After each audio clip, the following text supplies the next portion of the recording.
মাত্র ৪০ দিনের যুদ্ধেই ইরানের প্রায় ১৪০ থেকে ১৪৫ বিলিয়ন ডলার বাংলাদেশি মুদ্রায় প্রায় ১৮ লক্ষ কোটি টাকা ক্ষতি হয়েছে বলে জানিয়েছে আন্তর্জাতিক সংবাদ মাধ্যম। শুক্রবার আল আরাবিয়া জেরুজালেমের পোস্টের বরাতে জানায়, ইসরায়েল ও যুক্তরাষ্ট্র এর হামলায় ইরানের বেসামরিক ও গুরুত্বপূর্ণ অবকাঠামো ব্যাপকভাবে ধ্বংস হয়েছে। ইরানের রেড ক্রস সোসাইটির প্রধান পীর হোসেন কলিভান্ট জানিয়েছেন, যুদ্ধে দেশটির ১,২৫,৬৩০টি বেসামরিক স্থাপনা ক্ষতিগ্রস্ত হয়েছে। এর মধ্যে প্রায় ১,০০,০০০ আবাসিক বাড়ি আংশিক বা সম্পূর্ণ ধ্বংস হয়েছে। এছাড়া হামলায় ধ্বংস হয়েছে ২৩,৫০০ বাণিজ্যিক কেন্দ্র এবং ৩৩৯টি হাসপাতাল, ফার্মেসি, ল্যাবরেটরি ও স্বাস্থ্যসেবা প্রতিষ্ঠান।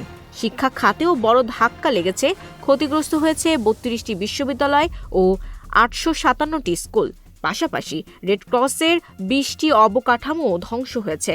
অন্যদিকে জ্বালানি ও পরিবহন খাতেও বড় ধরনের ক্ষতি হয়েছে। হামলার লক্ষ্যবস্তু হয়েছে জ্বালানি সংরক্ষণাগার, বিমানবন্দর ও বেসামরিক বিমানসহ অন্তত ১৫টি গুরুত্বপূর্ণ অবকাঠামো। এদিকে ওয়াল স্ট্রিট জার্নালের তথ্য অনুযায়ী ইরানের ৪টি প্রধান ব্যালিস্টিক ক্ষেপণাস্ত্র উৎপাদন কেন্দ্র, খজির, পারচিন, হাকিমিয়ে ও সারাউদ সহ ২৯টি ক্ষেপণাস্ত্র উৎক্ষেপণ কেন্দ্র ব্যাপকভাবে ক্ষতিগ্রস্ত হয়েছে। বিশ্লেষকদের মতে, এই ক্ষয়ক্ষতি ইরানের অর্থনীতি ও অবকাঠামোগত সক্ষমতায় দীর্ঘমেয়াদী প্রভাব ফেলতে পারে।